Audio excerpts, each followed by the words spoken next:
Action! Preview Review. Hey guys, welcome to Preview Review, and today I'm joined by Becky, who's going to help me in reviewing some horror movies for Halloween. And we have a great lineup too. Even though the first one sucks. Well, you know, they can't all be good, right? Yeah, sadly. So the first one we're going to be talking about is Surveillance.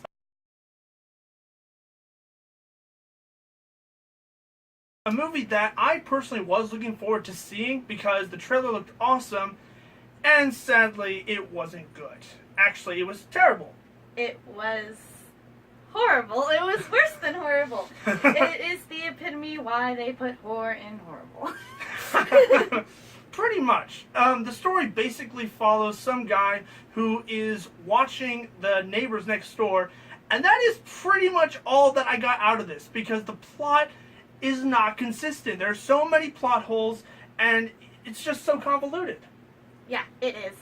There was no storyline. There was no consistency. Like you said, there was nothing that pulled me in. I was trying to wait for when the story actually started, and I felt like it was a constant buildup. Of all the things that I can say I did like about the movie is that the photography was good and some of the performances were decent, but overall, it's not a good movie. I'm going to go ahead and give Surveillance a 1 out of 5. I'm going to give it a 1.5, just because I guess it can be believable, and if you're in a certain situation, it can be kind of creepy, but I'm going to keep going with the fact that it just had no anything to it. Yes, exactly. So the next movie we're going to be talking about is Fear, Inc., a movie that both of us absolutely loved. It was pretty incredible. I was very shocked. Seeing as the title was kind of, you know, iffy. Mainstream. Yeah. The story basically focuses on a group of people, one in specifically, who finds out about this company who do some really weird, crazy shit, basically so they can be scared. And it's such a great movie. I love the fact that it's hilariously meta. It is. And it's not just that, it's also kind of disturbing at the same time. The performances are all great. The one guy who basically is the one who doesn't believe that this company is who they are, sometimes got on my nerve, but other than that, I absolutely loved this film. Honestly, I absolutely was very shocked at how good it was. It really played up the cliches that you see in everyday horror movies. You know, everything from jump scares to kind of slasher in there. Now, I do have to say that for those of you that are a little older, might recognize that one of the guys in there was from Sandlot and Big Green. Awesome. I think the other thing that I really, really liked is the fact that it had lots of twists. It did. But it didn't have too many twists to the point where it was just like, okay, are we done? Are we done yet? So it was really good. I think the only thing that I'd have to complain about is the fact that it had a few scenes that went really slow and were kind of drawn Like out. that one shot that was basically went on for like a solid minute and did not move at all. No, I think we timed and it was like almost a minute and a half? Something like that. Overall, I will definitely give Fear Inc. a 4.75 out of 5. It is definitely one of the best horror films that I've seen all year, if not the best. Yeah, I think I'm going to honestly give it a 5.5. I'm going to give it credit and throw my few problems I had with it out the window, just because some of the movies that I see these days aren't exactly the best. I think we can all agree on that. So the next movie we will be talking about is a movie called Dead Girl, which I introduced her to. As a matter of fact, a lot of these movies I introduced her to. It's an independent horror film that focuses on two friends who discover this girl inside, what's that, an insane asylum? Yeah, I would say it was probably a mental hospital of some sort. Yeah, Not really understand something like that. And essentially, this girl is dead, per se, hence the title. Play on words there. But this girl is essentially a zombie. I love the fact that they never used the word zombie. And as an independent horror film, I was kind of impressed. The first time I watched it, I absolutely loved it. Upon second viewing, it's still a good movie, not amazing. I would have to say it was good. It was very original and unique upon the concept. Just because, like you even said, it didn't say zombie at all. And especially since we had that huge chunk of time, which I'm sure everybody can remember, that we had zombie everything. All you Walking Dead fans out there. Right?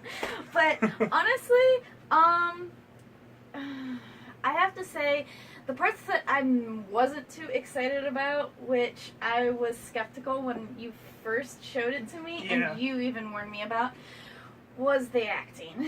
Yeah, the acting is okay. There's another movie we will be reviewing that has far worse acting.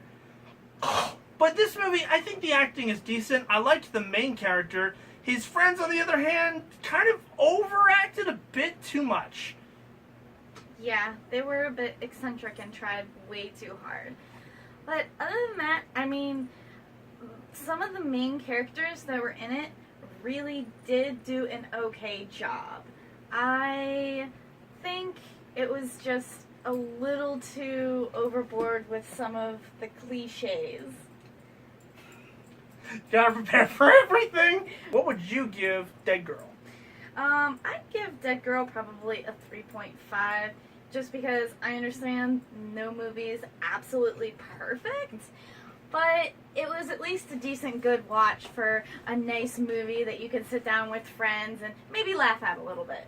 And be disturbed by at the same time. Very disturbed. I will agree with you. I'm going to go ahead and give it a slightly higher grade and give it a 3.75 out of 5. Just because I love how original it is, the practical effects are great, and I like the overall message that the film had. So the next film we're going to be talking about is Found. Another film that was independent, and the first time I watched it, absolutely loved it. Upon second viewing, it's okay, I suppose. The acting is terrible in this film. Well, how did you put it? See, I'd like to take a moment. See, the way I put it, and I think he found it very appropriate, was it felt like, you know, one of those movies that they'd show in school, like the educational, I think we should all learn kind of movies.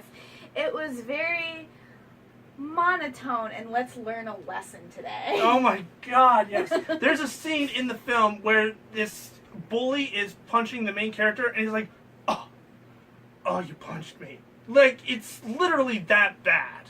But if you can get... Oh! See, I think he can do a little bit better job. Yeah, and that's saying something, because I cannot act. It's okay, to each their own. We'll probably stick to your reviews. Yay! But overall, I did like the fact that it had a strong message, even though it kind of threw in some racism, which, upon second viewing, I did not like. Yeah, that was probably one of the things that really got me. I love the movie, I love the concept. Everything was fairly original for such a small-time movie.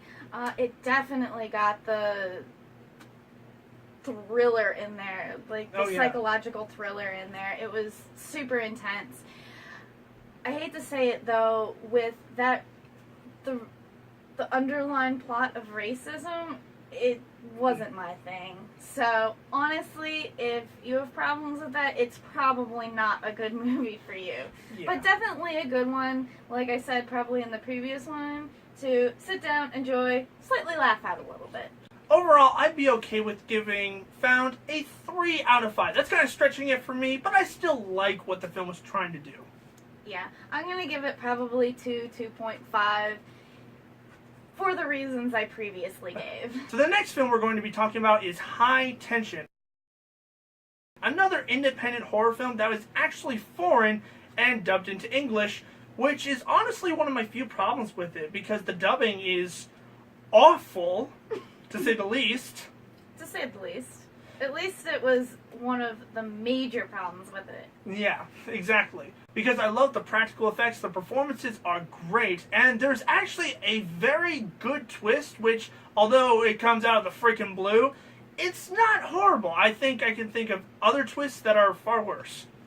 To me, though, with the twist, I have to say, that was kind of one of the things that I was hung up on and why I rated it what I did, because the way they went about presenting the twist to me, was a little too far-fetched. But other than that, I have to agree with you in the sense that it was a very good, and it was very aptly named High Tension. Because it kept going. Oh, yes, it did. And it should have been called High Blood. Very much so. Lots and lots and lots of gore. So if you're a gore hound out there, definitely watch this one. I'm going to go ahead and give High Tension a 4.25 out of 5. I'm going to give High Tension a 3.5. I guess you could call me a little bit more critical. Hey, you know what? With the twist and the way it is, everybody has their own opinion. I just think it probably could have been fit in there a little bit better. So the next film we're going to be talking about is a very recent film which actually was not shown in theaters. It had an extremely limited release because Screen Gems, the company that made it, went bankrupt, so it's not sure if it's going to get a wide release, but the film is Before I Wake. And I thought Before I Wake was very appropriate, and I really liked it. Yeah, I can definitely say it has one of the most original concepts in a horror film in quite some time. And it also has a lot of emotion put into the story and characters, which was kind of different, and I didn't expect it. Yeah, it was very much a horror movie, just because of, well, what it presented and what it brought to the screen. I really appreciated the fact that it did give me emotion. It really made me feel the characters, and that drew me in, which really made the scary part even, well, scarier. Yeah. I think the thing, though, that we both agreed on was the fact that it had some very beautiful moments. Oh my god, some yes. Some very good visual effects. I was very shocked. Well, terrifying visual effects as well. Yeah. My only problem with the film is that the climax, the last act, is kind of disappointing. It kind of falls into the cliched pile, and it didn't ruin the film by any means, but it kind of drove it down a few points. I'm going to go ahead and give Before I Wake a 4 out of 5. Still a very good movie. I think I'm going to give it a 4.5. I'm a weird for half credits, but honestly, I just thought it was so visually entrancing that it was really hard not to enjoy, if nothing else, for the visual effects and the original storyline. Gotcha. So we don't have too many more movies to go. Second to last is a movie that we just watched called The Monster. Yet another movie that came out this year and is also independent. And I gotta say, I dug this movie. I absolutely loved it. Right up there with possibly Fear Inc.? Maybe not that much. But the overall story basically follows a mother and her daughter who are going on a trip for her to see her father, I guess. I don't know if they really made that terribly clear. I think they were going to do something with taking her somewhere and her father was going to meet them? Yeah, that's what I got out of the film. But right. What I did like about it was, one, the photography is beautiful in this film. There are so many amazing shots that really blew me away, and the practical effects are shit your pants scary. Yeah, I have to say that a lot of those moments you could definitely use as posters. They were absolutely breathtaking. The fading in and out, the unusual camera angles really added to the effect of this movie for me. It added to the atmosphere. Yeah, it really kept me on my seat. Well, there's a few things I had issues with. Some non-realistic, even for horror movies. Yeah, it's a culprit of that. My other biggest issue is that it is a slow building movie, but considering that this is directed by the same guy who did The Strangers, which is also a slow building film, which was absolutely terrifying towards the end, I know she disagrees. But overall, I really dug this film, and I'm going to go ahead and give The Monster a 4.5 out of 5. I'm going to go ahead and go with the same as I did for the last one, a 4.5.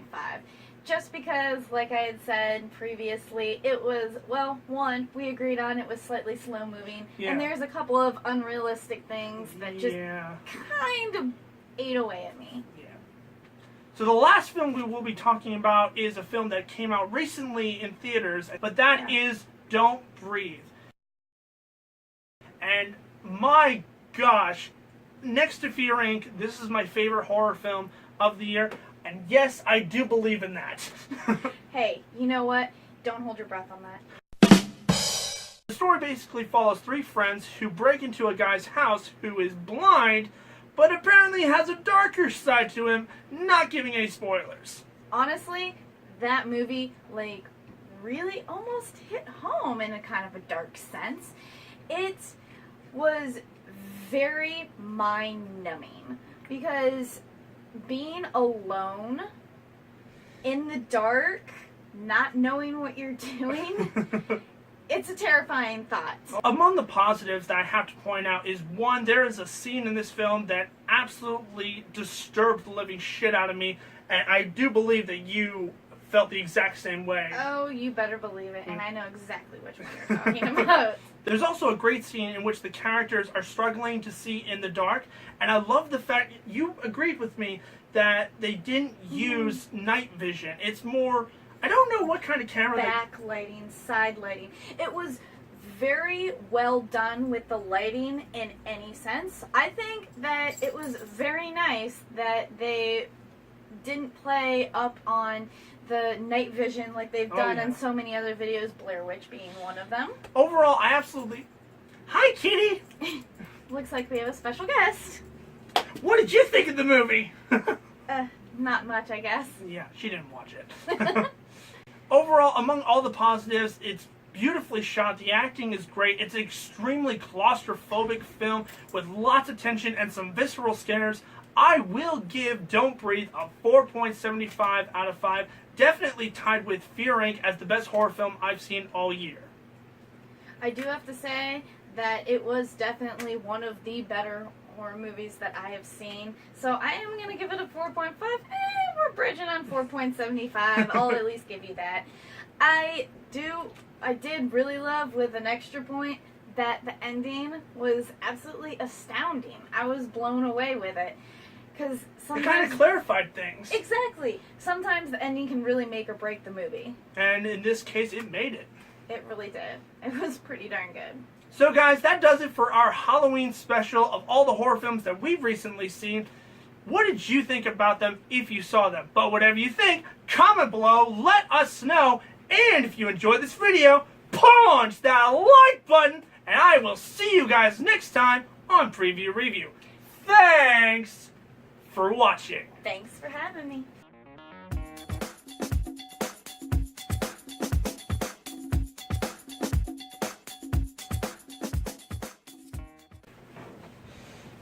My foot is now asleep.